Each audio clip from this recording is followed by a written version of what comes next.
This is the story of the littlest elf.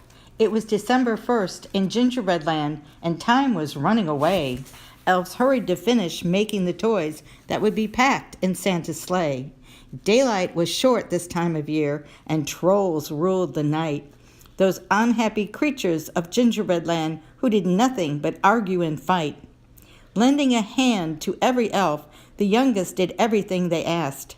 He painted, sawed, and even swept floors. He never refused a task. Finally, the last toy was done. The elves knew their work was through. They called for the elf in the red-peaked hat to tell him there was no more to do. They looked everywhere for the little fellow, but the sprite was not around. The littlest elf in the red-peaked hat was nowhere to be found. Then someone noticed footprints that led uphill and around winding bends. Ignoring the danger of hungry trolls, they walked on to find their friend. They found the little elf sleeping. He was curled under a tree. The red-peaked hat he always wore was on the ground next to his knee. One elder took leaves to cover the elf, concerned he might be cold. But the little fellow was no elf at all. He belonged to the clan of Troll. Two pointed red horns, an unmistakable sign, peeked out from his bristly hair. But the elders decided to find a way to show him how much they cared. When the little troll woke, he looked around and saw a sea of red. Every elf was wearing a red-peaked hat as they stood beside his bed. That is the tale of gingerbread elves and why they wear red-peaked hats. It's a story of kindness that never gets old. In the season of Santa Claus, this story is told. This is the 2016 Gingerbread Village. You're looking at a complete village with elves, trolls, gingerbread people, and even Christmas mice. This first one you're looking at is the village of Flossmoor. You can see the trains, see the elves starting to make their toys. And upstairs, they're enjoying time by a fireplace and, of course, their Christmas tree. The next scene, you can see where the baking takes place. You're looking at a black wood stove, of course, and then on top, you see another stove from the 1930s. On the other side, you see a nice elf reading a story to the little gingerbread people. And as you go down, you see the elf taking a bath with his little duckies.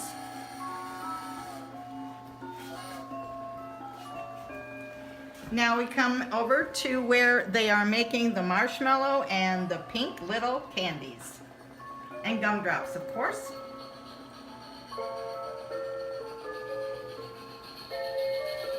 Next here, you see a conveyor belt. So on one side, you have the raw steel, and of course it comes out as trains, cars, all for Christmas for good boys and girls.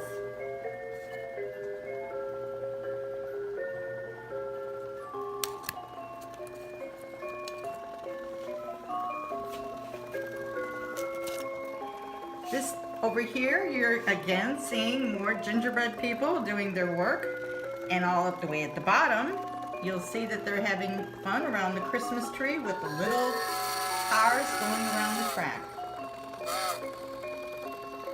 This is also where the troll is. The littlest troll with his red horns.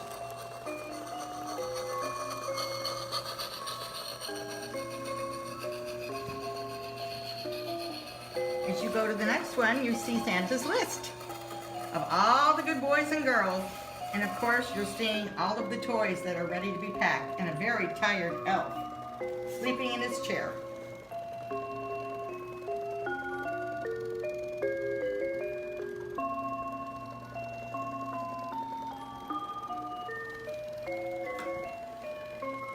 As we go to the next side over here, you're looking at where they make the chocolate-covered marshmallows. And again, more toys. You see the game of life with its little car going around. And here is, of course, the village of Flossmoor again, with the Flossmoor Public Library and the village hall. And as the little elves go around, things move, the doors open, windows, people peek out. Everything is made of frosting. There is about 60 pounds. The trees are all frosting. It took about 4 months to make this.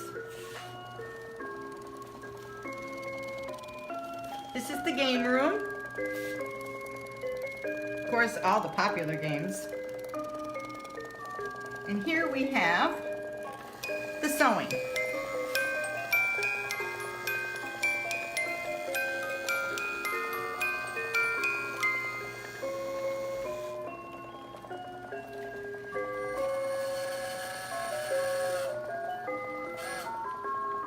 Over here you have another conveyor belt.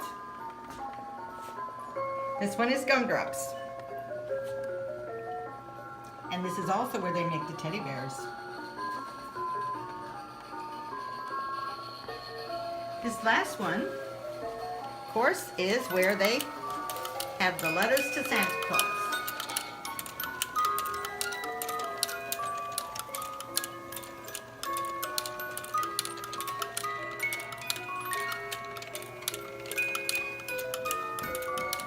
And over here, the next one, you're looking at toy soldiers, houses being made, all to be delivered on Christmas Eve.